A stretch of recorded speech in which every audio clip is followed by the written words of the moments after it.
Hello dear students, welcome to you Pragya Academy online classes Gangapur city, and I am Dr. D.L. Kumar from biology faculty. Now today we discuss megasporogenesis या development of ovules, गुरु बीजाणु जनन या बीजांड का विकास। देखिए बेटा, अपन बात कर रहे हैं unit sexual reproduction in flowering plants, Pushpi पादपों में लैंगिक जनन, और उसमें आज हम टॉपिक बात करेंगे मेगास्पोरोजेनेसिस या डेवलपमेंट ऑफ ओव्यूल्स, गुरु बीजाणु जनन या बीजांड का विकास। इससे पूर्व की वीडियो में बेटा हमने बात की थी टाइप्स ऑफ ओव्यूल्स, और आज हम बात करेंगे मेगास्पोरोजेनेसिस या डेवलपमेंट ऑफ ओव्यूल्स। देखिए बेटा, अपन अच्छी तरह जानते हैं पुष्प के परिवर्धन में मेरिस्टेमेटिक या विभजोत की कोशिकाओं में अतिवृद्धि होकर कैलेक्स प्रिमोडिया या मैं कहूं कि बाएं दल आदक, पुंकेसर आदक और स्त्री केसर आदकों का निर्माण होता है। स्त्री केसर में वर्तिकाग्र, वर्तिका और ओवरी होता है, और ओवरी में अंडाशय अक्ष होती है। अंडाशय अक्ष में और लोक्यूल प्रेजेंट है और वहां पर ओव्यूल्स अरेंजमेंट है। तो देखिए, ये स्त्री केसर है जिसमें ये वर्तिकाग्र हो गई, ये वर्तिका हो गया, और उसके बाद ये एक फूली हुई रचना होती है जिसे ओवरी कहते हैं, अंडाशय। ये अंडाशय भित्ति है इसके चारों तरफ। उसके बाद ये अंडाशय अक्ष हो गई, ये अंडाशय पट है, और ये अंडाशय कोष्ठ। इस अंडाशय कोष्ठ में एक बीजान्यास या प्लेसेंटा पाया जाता है, और इस प्लेसेंटा से ही ओव्यूल का डेवलपमेंट होता है। और यहां पर ही मैंने कहा था ये ओव्यूल अरेंजमेंट होता है। तो इसका ओव्यूल की स्ट्रक्चर अपन ने बात कर ली, इसके टाइप अपन ने बात कर ली। अब अपन बात करें इसका डेवलपमेंट कैसे हुआ, ये किस तरीके से ये बीजांड बना है, ये अपन बात करें बेटा। तो देखिए, आप क्लियर हो गए आपके कि अपन क्या चीज पढ़ना चाह रहे हैं। तो देखिए बेटा, जो गुरु बीजाणु का विकास अपन कह सकते हैं इसे, या गुरु बीजाणु जनन अपन इसे कह सकते हैं, या बीजांड का विकास भी कह सकते हैं इसको, बीजांड। क्योंकि बीजांड को अपन क्या कहते हैं, गुरु बीजाणु। गुरु मीन्स बड़ा। और जब अपन ने जो पुंकेसर था, उसमें पुंकेसर में परागकण जो है माइक्रोस्पोर है, लघु बीजाणु की माइक्रोस्पोर जो परागकण है वो छोटे आकार के होते हैं और ये बड़े आकार के। तो बीजांड का विकास भी अपन कह सकते हैं। देखिए बेटा, सबसे पहले अपन बात करें मेगास्पोरोजेनेसिस या गुरु बीजाणु जनन है क्या चीज। तो देखिए, गुरु बीजाणु जनन या मेगास्पोरोजेनेसिस, मेगास्पोर मदर से जो गुरु बीजाणु मात्र कोशिका है उसके अर्धसूत्री विभाजन से 4 गुरु बीजाणुओं के निर्माण को मेगास्पोरोजेनेसिस कहते हैं या गुरु बीजाणु जनन कहते हैं। तो गुरु बीजाणु मात्र से, जिसे अपन बेटा MMC मेगास्पोर मदर सेल के नाम से जानते हैं, इससे इसके अर्धसूत्री विभाजन से, या अपन जिसे कहते हैं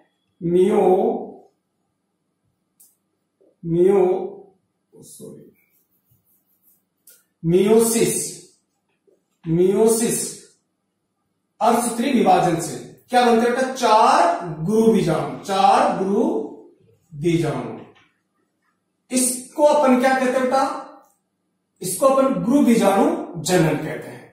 अब देखिए, गुरु बीजाणु का विकास कैसे होता है वो अपन यहां बात करेंगे स्टेप बाय स्टेप, और यहां मैंने डायग्राम भी बना रखा है, तो डायग्राम से मैं क्लियर करता चलूंगा आपको। तो सबसे पहले बेटा बीजांडाशय उत्तक या जिसे अपन कहते हैं प्लेसेंटा, तो बीजांड न्यास,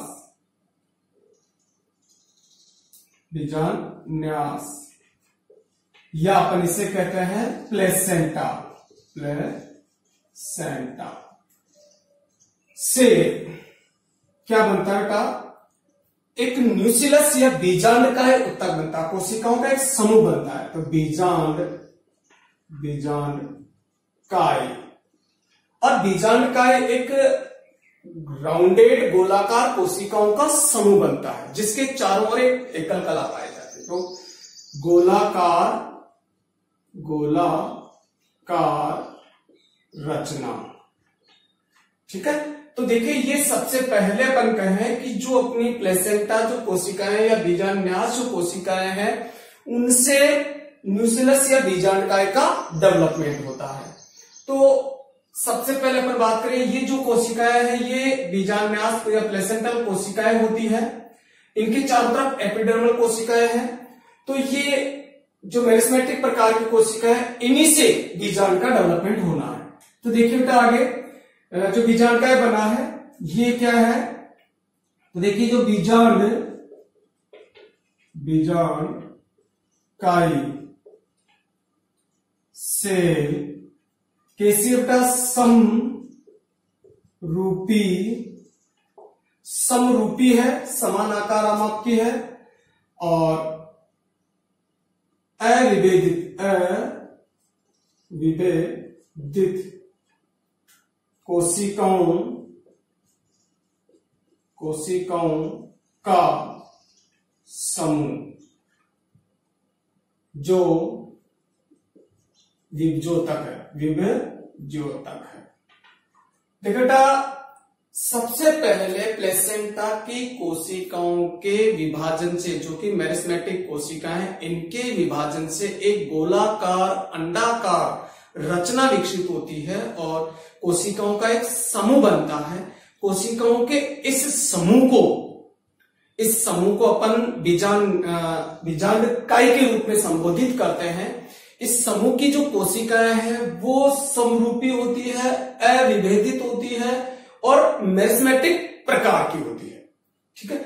और इनके चारों ओर, ये कोशिकाओं के समूह के चारों ओर जो एपिडर्मल कोशिका उसका आवरण पाया जाता है। तो इन कोशिका समूह के चारों ओर अधिचर्म का आवरण होता है। तो देखिए बेटा सबसे पहले प्लेसेंटल सेल जो मैंने आपको बताया कि ये ओवरी है, इस ओवरी में ये एक्सिस है और यहां पर एक उभार लाइक स्ट्रक्चर जो मेरिस्मेटिक कोशिकाओं का है, इसे अपन प्लेसेंटा कहते हैं। इसी से बीजांड का डेवलपमेंट होना है। ये बीजांड पट हो गए, अंडाशय पट हो गए सॉरी, और इनसे जो ये प्लेसेंटा, इससे बीजांड का डेवलपमेंट होना है। तो देखिए बीजांड न्यास की कोशिका या प्लेसेंटा से बीजांड काय बनता है, जो कि गोलाकार रचना है। बीजांड काय सेल समरूपी होती है, अविभेदित होती है, और कोशिकाओं का समूह जो विभज्योतक प्रकार की होती है। इन कोशिकाओं के समूह के चारों अधिचर्म का आवरण होता है। तो देखिए बेटा ये जो देख रहे हो आप, ये है, ये जो आप देख रहे हो ये कोशिकाएं कैसी है, समरूपी है, अविभेदित है और विभज्योतक कोशिकाओं का समूह। इनके चारों ओर ये एपिडर्मिस है, तो ये एपिडर्मिस अधिचर्म है। ये अधिचर्म क्या है, और ये कोशिकाएं जो है मेरिस्मेटिक है, अनडिफरेंटेड है, अविभेदित है और होमोजीनियस कोशिकाओं का समूह गोलाकार अंडाकार, जिसके चारों ओर अधिचर्म का आवरण।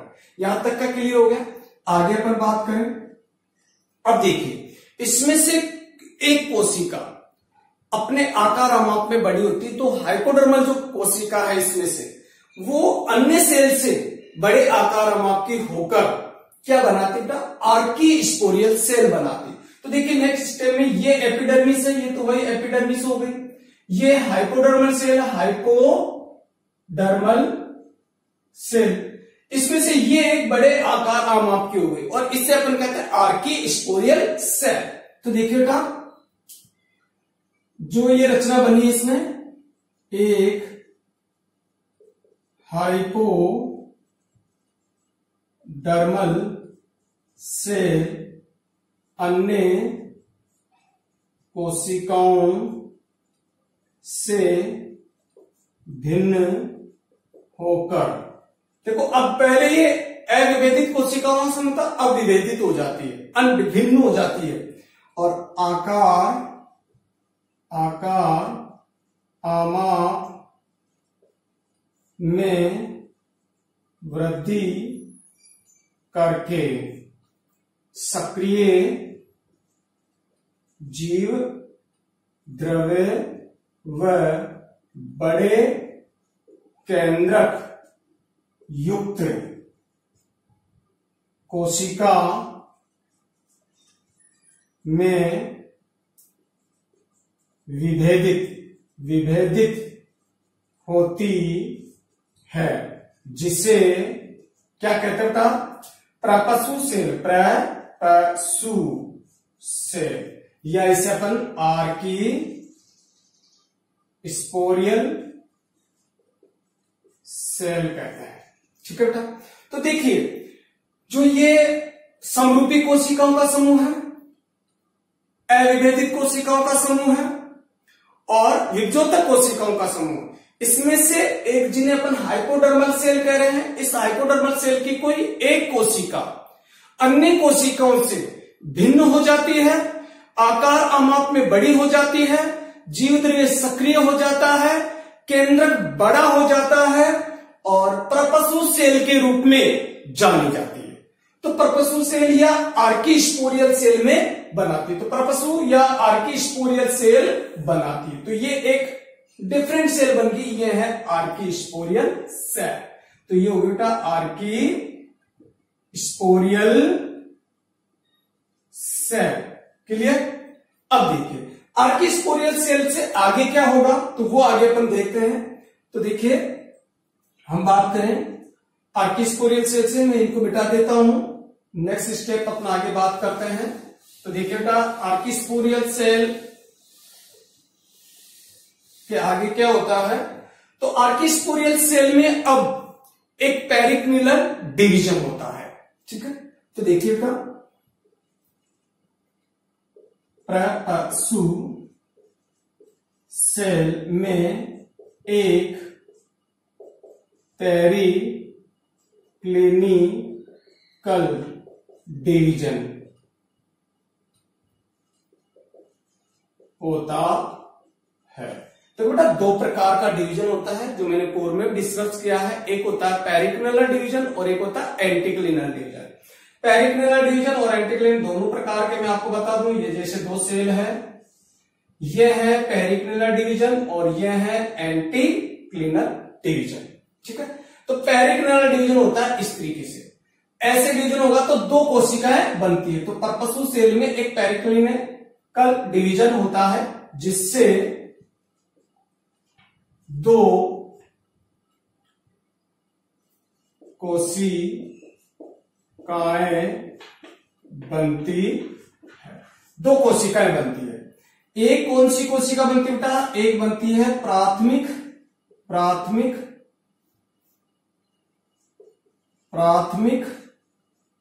भित्ति सेल, जिसे अपन कहते हैं प्राइमरी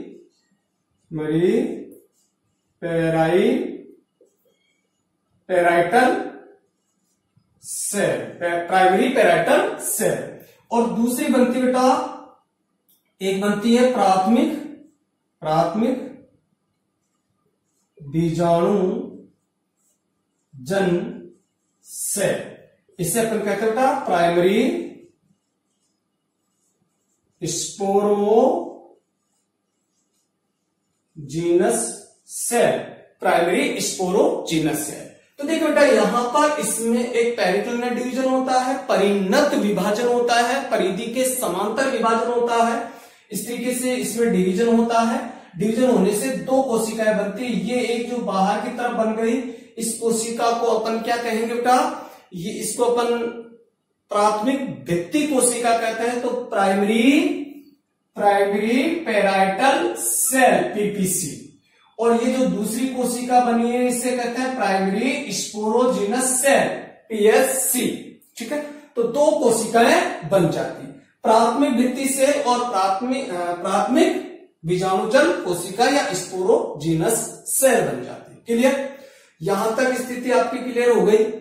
अब देखिए आगे क्या होता है बेटा, तो प्राथमिक भित्ति जो सेल है इसमें आगे अनेक डिवीजन होते हैं और इसकी सक्रियता और पादपों के वर्गों के आधार पर इससे बीजांडकाई उत्तक बनता है बेटा। तो हम बात करें यहां प्राथमिक भित्ति कोशिका का क्या होता है, तो देखिए प्राथमिक, शॉर्ट में लिख देता हूं मैं, प्राइमरी पेराइटल सेल पीपीसी।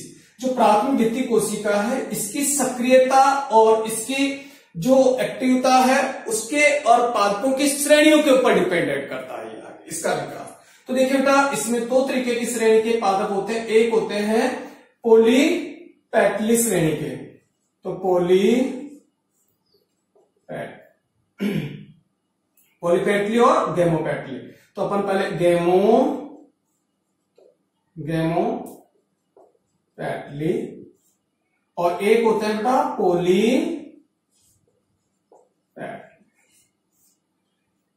गैमोपेटली वो पादप है जिनके जो पुष्प है बेटा उनके जो कैलेक्स बाह्य दल है वो आपस में जुड़े हुए हो, जैसे धतूरा है, धतूरा के दल आपस में जुड़े होते हैं और माइक के आकार का पुष्प होता है, तो उन्हें अपन गैमोपेटली श्रेणी में लिखते हैं। और पॉलीपेटली में जिनके उनके पेटल्स क्या हो, अलग अलग हो, उनके फ्री हो उसके पेटल्स, जैसे मस्टर्ड के, सरसों के हैं, सदाबहार के हैं, इनके फूल होंगे।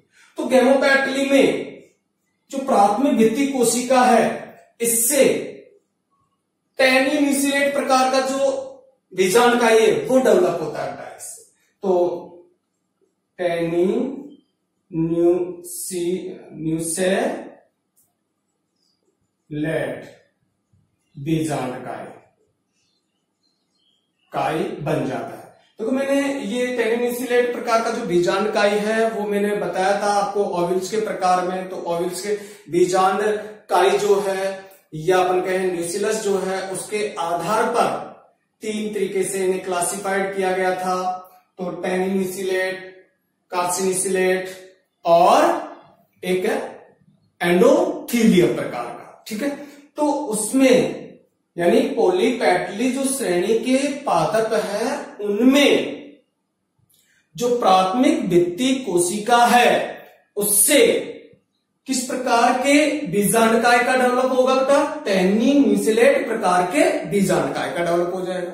इस प्रकार का बीजांडकाय पूर्ण विकसित नहीं होता है और इसमें केवल बीजांडकाय की एक लेयर पाई जाती है। ठीक है, और जो पॉलीपेटली, इसी प्रकार से प्राथमिक भित्ति कोशिका जो पॉलीपेटली जो श्रेणी है, पैटली जो श्रेणी है उन पादपों में, पॉलीपेटली श्रेणी की जो पादप है उनमें कार्सिन्यूसेलेट बीजांडकाय,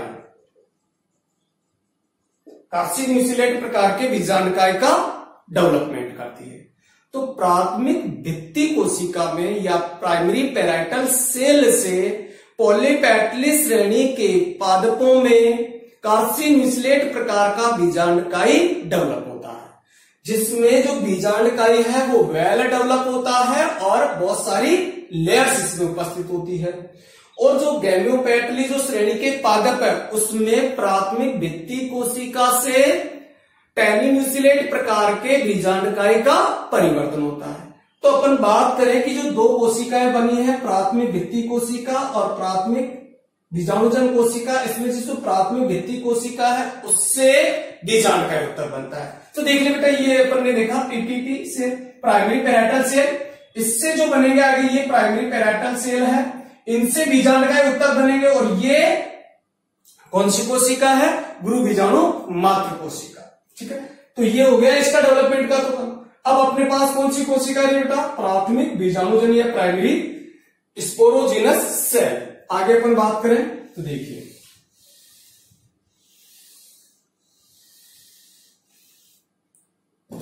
प्राथमिक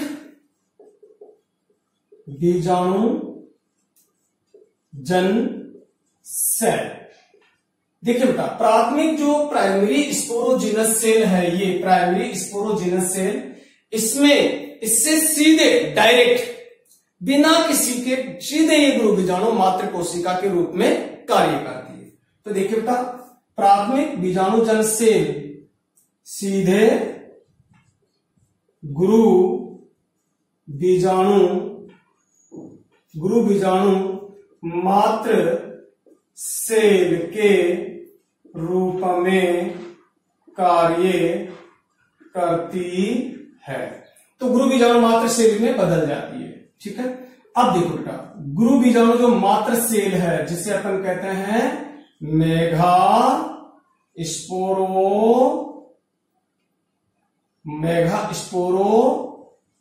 मदर सेल, मेगा स्पोर या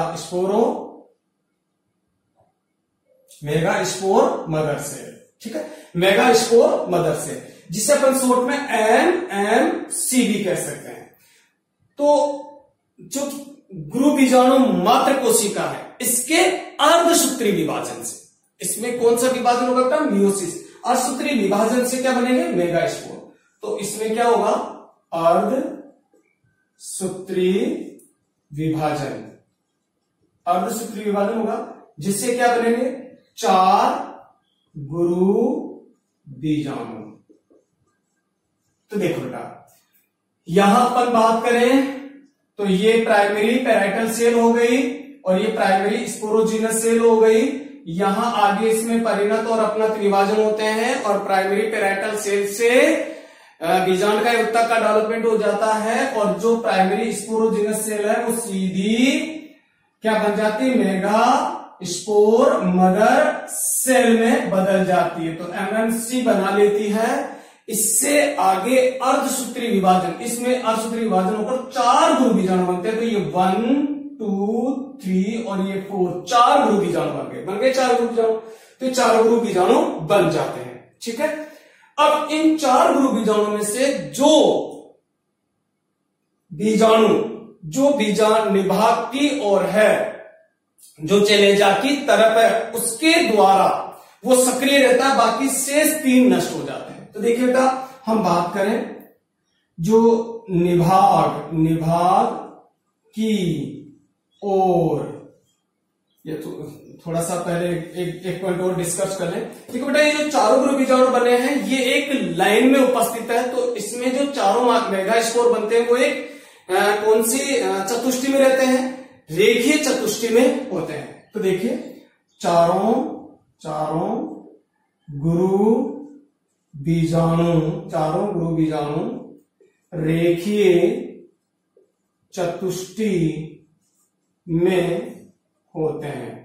देखिए बेटा, अपन ने लघु बीजाणु जब बात की थी माइक्रोस्पोर, तो उसमें बहुत सारे प्रकार के चतुष्टयों के बहुत सारे डिजाइन देखी थी। रेखीय भी थे, टी रूप थे, क्रॉसित रूप थे, चतुष्फलकीय थे, द्विपार्श्विक थे। जबकि यहां 4 गुरु बीजाणु केवल एक सीधी स्ट्रेट रेखा के रूप में ही उपस्थित होते, तो एक सीधी रेखा के रूप में उपस्थित। क्लियर? नेक्स्ट अपन बात करें तो देखिए बेटा, निभाग की ओर उपस्थित गुरु बीजाणु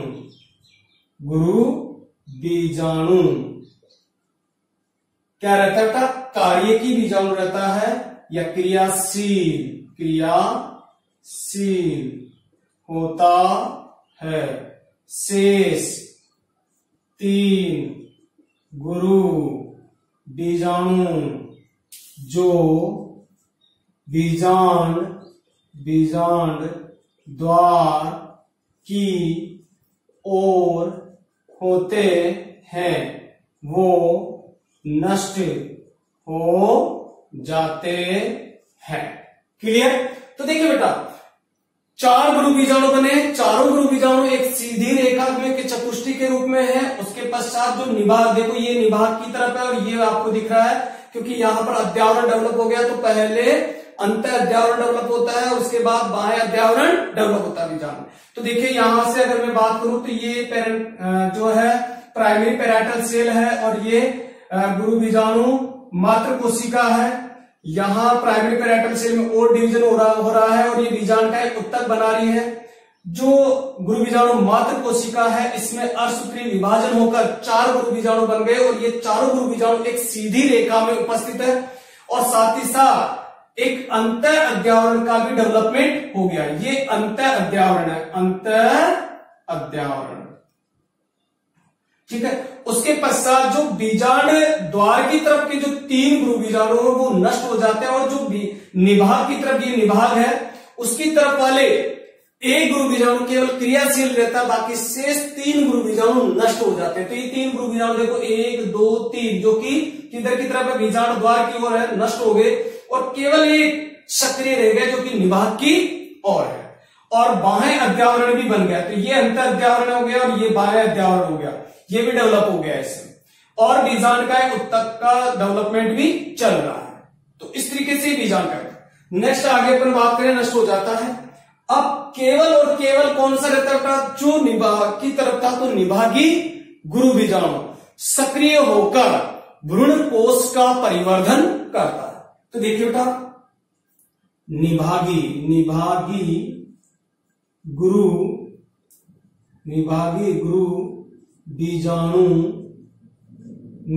गुरु बीजाणु सक्रिय होकर भ्रूण कोश का विकास करता है। तो देखिए बेटा यहां अपन आगे बात करें तो देखिए ये अपने आकार आमाप में बढ़ रहा है, सक्रिय गुरु बीजाणु अपने आकार आमाप में बढ़ रहा है और पूरे बीजांड का उत्तक में ये फैलता जा रहा है और ये बीजांड का उत्तक भी पूरी तरीके से इसके चारों तरफ से घेर लिया है। बाह्य अध्यावरण अंत अध्यावरण बन चुके हैं और इन्हीं से आगे तो ये विपरीत उल्टा है, वो केवल ये स्थिति में यहां पर सीधी स्टेट में इसलिए दिखाया क्योंकि अपने को ये समझने के लिए, बाकी अपनी इस स्थिति में रखते हुए भी इसको समझ सकते थे। और उसके बाद बीजांड व्रंथ का डेवलपमेंट हो जाता है और ये पूर्ण विकसित बीजांड बन जाता है। तो ये पूर्ण विकसित बीजांड, अब इसमें आपको मैं बता दूं तो ये बीजांड द्वार है, ये बाह्य अध्यावरण है, ये अंतर अध्यावरण है, ये बीजांड काई है, ये हाइलम है, ये यहां बात करूं तो मैं यहां पर चैलेजा है, ये बीजांड व्रंथ है, इसमें यहां पर संवहन उत्तक उपस्थित होते हैं। इससे जो ये सक्रिय जो गुरु बीजाणु इससे भ्रूण कोश का कैसे परिवर्तन होता है ये अपन नेक्स्ट वीडियो में बात करेंगे। तो आपको भ्रूण कोश में भी अपन बात करें तो यहां पर ये एक अंड कोशिका होती है, एक 2 सहायक कोशिका होती है। तो ये एक अंड कोशिका हो गई, ये 2 सहायक कोशिकाएं हो गई, ये केंद्रीय कोशिका होती है जिसमें 2 केंद्रक होते हैं और 3 एंटीपोडल सेल होती है। ये जो रचना है ये कैसे बनी है, ये तो क्या है, ये मेगा गैमेटोफाइट मादा युग्मोद्भिद, जो हम नेक्स्ट वीडियो में बात करेंगे मादा युग्मोद्भिद का कैसे विकास हुआ। हमने यहां पर केवल गुरु बीजाणु का विकास कैसे हुआ, तो गुरु बीजाणु में ये आता है पूरा कौन, ये बीजांड या गुरु बीजाणु धानी, ये इसी में आती है। तो गुरु बीजाणु धानी का और उसमें गुरु बीजाणु कैसे बना है इसकी बात की है अपन इसमें, क्लियर। तो देखिए बेटा अपन ने यहां पर इस वीडियो में गुरु बीजाणु जनन की बात की और गुरु बीजाणु जनन में गुरु बीजाणु का जो निर्माण है वो गुरु बीजाणु मात्र कोशिका से होता है। गुरु बीजाणु मात्र कोशिका के अर्धसूत्री विभाजन से 4 गुरु बीजाणु बनते हैं। चारों गुरु बीजाणु एक सीधी लाइन में व्यवस्थित रहते हैं। इनमें से जो निभाग की ओर जो गुरु बीजाणु होता है वो सक्रिय रहता है तथा शेष जो बीजांड द्वार की ओर गुरु बीजाणु होते हैं वो नष्ट हो जाते हैं। सक्रिय गुरु बीजाणु अपने आकार आमाप में वृद्धि करके भ्रूण कोश का परिवर्धन करता है और भ्रूण कोश में ही उसके जो केंद्रक है, गुरु बीजाणु का जो केंद्रक है उसके विभाजनों से ही आगे मादा युग्मोद्भिद का विकास होता है। तो देखिए बेटा अपन ने देखा कि जो परपसु कोशिका आर्किस्पोरियल सेल है, उससे गुरु बीजाणु का निर्माण कैसे होता है? तो आर्किस्पोरियल सेल में एक परिणत विभाजन होता है, जिससे एक प्राथमिक भित्ति कोशिका और एक प्राथमिक बीजाणु जन कोशिका बनती है। प्राथमिक भित्ति कोशिका से बीजांडकाय उत्तक का डेवलपमेंट होता है, और जो प्राथमिक जो बीजाणु जन कोशिका है उससे सीधे गुरु बीजाणु मात्र कोशिका बनती है। गुरु बीजाणु मात्र कोशिका के अर्धसूत्री विभाजन से 4 गुरु बीजाणु बनते हैं, और साथ ही साथ अंत अध्यावरण और बाह्य अध्यावरण और बीजांड ग्रंथ का निर्माण होते हुए बीजांड का डेवलपमेंट हो जाता है। तो ये था बेटा गुरु बीजाणु जनन। Okay students, thank you. जय हिंद, जय भारत।